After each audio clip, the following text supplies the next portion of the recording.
answer because a lot happened to me on that question, in that experience. So I was asked by Blue Origin to go up there. We had actually, a friend of mine who's a producer and I had gone to Seattle to suggest that I go up first, but the man who owns the company decided to go up first. Jeff Bezos went up, and I thought, well, I'll go up with you. No, Jeff is going with his brother. Well, then I'll be willing. No, there's a lady astronaut who never made it into space. She's going, and they've chosen a young man. I don't know the young man's history. So the 4 people that could go up in space were hardest spoken. Oh, really? Okay. So they go up, come back down, and now the second shot is going to happen. And they say, would you like to go? Geez, no. You know, you ask for the president, you get the vice president. You don't want the vice president. Who wants to go up second? You know, there's that old expression, you wouldn't know. Seconds? Big wiener, seconds? You don't want to do that. So I said no. Now, I've written a book called Bold Lingo. It's out there right now. The premise of which is to say yes to adventure, to life. I thought one morning, wait a minute. It's a space. So I called. I've changed my mind. I'll go. Okay, great. Now I'm going to go up there. I've got an album out there on Spotify and other places called Bill. It's called Bill. And so I have a guy who writes poetry, writes lyrics, a guy who writes Robert Charno and Dan Miller, my little team writing songs. So the company, Blue Origin, asked me to come on a Monday. So Sunday, for some reason I've forgotten, I'm in New York, I meet with the little team. And we're having dinner, and Monday morning I'm going to go to Texas, and I'm going to space. We should write a song about space. So we take notes, and so everything we wrote down. When I came back from space, one of the first calls I made was to my little group of people, saying, you know everything we did on that Sunday night, made notes? Forget about it. It's nothing like that at all. Because I went there on a Monday morning. I got to Texas on a Monday morning, and I was the only person who wasn't attached to Blue Origin that was there. Why am I here? What's going on? They said, well, I thought I'd be here. All right, so that's mid-morning. How about going out to the gantry? The gantry? Yeah, it's 20 miles from there. So they put me in an electric truck, and we go to the gantry. So there in the middle of the desert, it's essentially 5,000 feet, but like Denver. And there's this gantry that goes 11 flights up in the air. I've got a fly attacking me. I have PSTD, whatever it is, about flies. So if you see me violently waving, I'm not having a heart attack. I can't stand flies flying in. I mean, I really mean it. I am so, because they would go, ow, ow. Right. So now there's the gantry. And I'm looking at the gantry, okay. All right, let's go to the top of the gantry. Okay. So I walk up 3 flights, 5,000 feet. Okay. No. Look at the nice desert. I catch my breath, go up another guy. Finally, I make it to the 11 flights. I'm sucking in air. And there's a room about the size of this. And the door is open to the room, and it's 12 inches thick, cement. And what's that? No, it's a room. No, what is that room? Well, it's a safety room. What do you mean a safety room? Well, it's safe in case something goes wrong. What could go wrong? There's air in there, and you shut the door if something happens. It's a safety. Never occurred to me that we would need a safety. Then we walk out into the gantry, and I think, what am I doing here? And then I realize what I'm doing. They brought the old guy in to see if he could make it up the 11 flights of stairs. So I made it up the 11 flights of stairs. Tuesday, everybody else comes in, and we start to practice. Not even rehearse, we practice. What do we practice? They have 4 chairs, actually 6, but didn't use 2. So they have 4 chairs that are back. So you're lying like this, okay? The reason you're lying like this is because there are several G's, gravitational forces, on your body, both going up and coming down. So you practice getting into the chair because when you're in weightlessness, it's totally different. There's a little board there that you hook your toes on to keep in the chair. There's a 5-point harness. Into the harness. Push it to it. And then you're lying prone. And the most important strap is the crotch strap. But you're lying like this, and you're trying to find a hole. You understand, Waiter? So that's what we practice.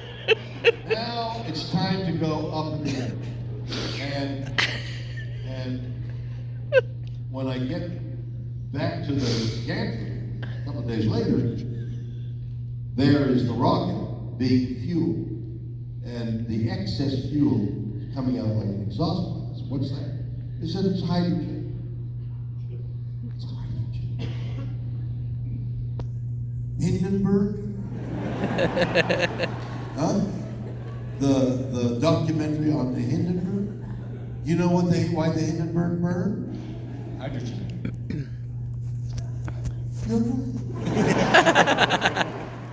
Why did it burn? Because the static electricity tied the lighter-than-air ship down on like a docked it like a boat, and that rope, that thing that docked it, the static electricity traveled up.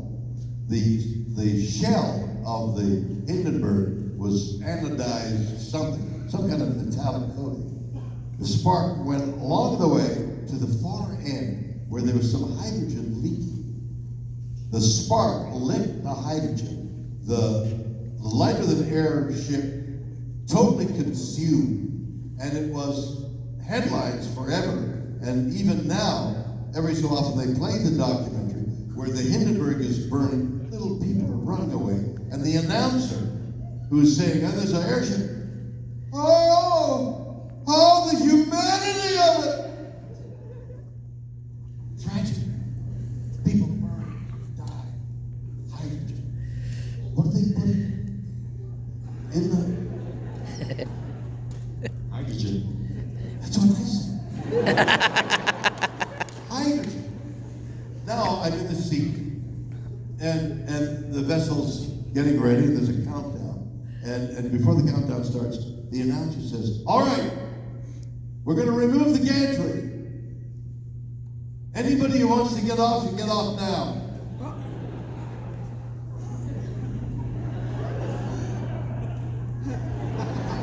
I can't. I'm hurt.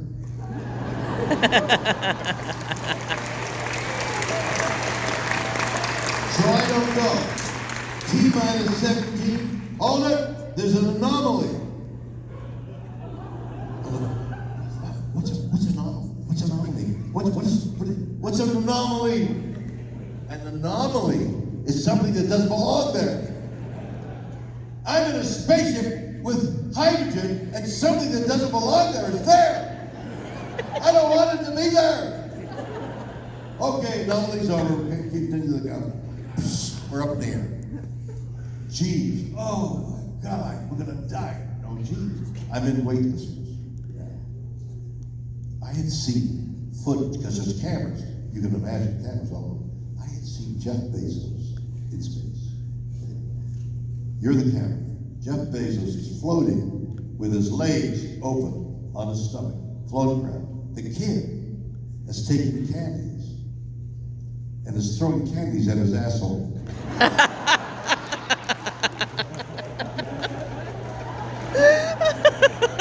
You got 3 minutes in space, and he's throwing Skittles at his bum. I mean, it's really ridiculous. I vowed then and there I would not do that. So when there was waiting, I got up and I went to the window. And I was looking behind for some reason. I don't know why. I was looking behind, and I could see the weight of the spaceship going through air. It was like disturbing the air, like a submarine. Nobody's ever talked about that. God, I didn't know that. Then I looked, and I saw the blackness of space. Now, we're all interested. The Webb telescope is magical. Everything about space is incredible. The fury, the frenzy, the spaces, the energy, everything about it is incredible, magical. I've been enamored with space all my life. But that blackness had no charm to it at all. It was just black. It was black as black could be. And to me, that was death, and that was life, because what I saw back there was the Texas desert, beige and green and white of the clouds and the blue of the sky. That was life. That's death. And that's the way I felt. And when we landed, I started to cry, and I had no idea why I was weeping. Until I sat down and began to think, what's the matter with me? I'm on camera and I'm crying. What's that? Then I realized I had a feeling of grief. The grief was, I'm so aware, because I've been interested in ecology all my life. I've worked and studied, I know people. I know what's happening to the earth. And I was in grief for the earth. I realized by seeing the curvature of the earth, how small this rock is that we're on, how insignificant we are on this rock that is insignificant in an insignificant solar system beside an insignificant star in an insignificant galaxy.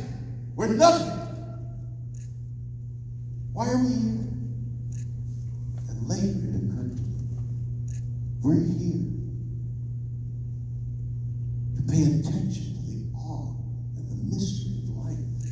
Both life, after 3.8 billion years of evolution, these magical things like us have appeared. And they're going extinct. And we don't even know they exist. How sad that is. How desperate we need to work at saving the earth. All that is good. Thank you very much, everybody. A good day to you.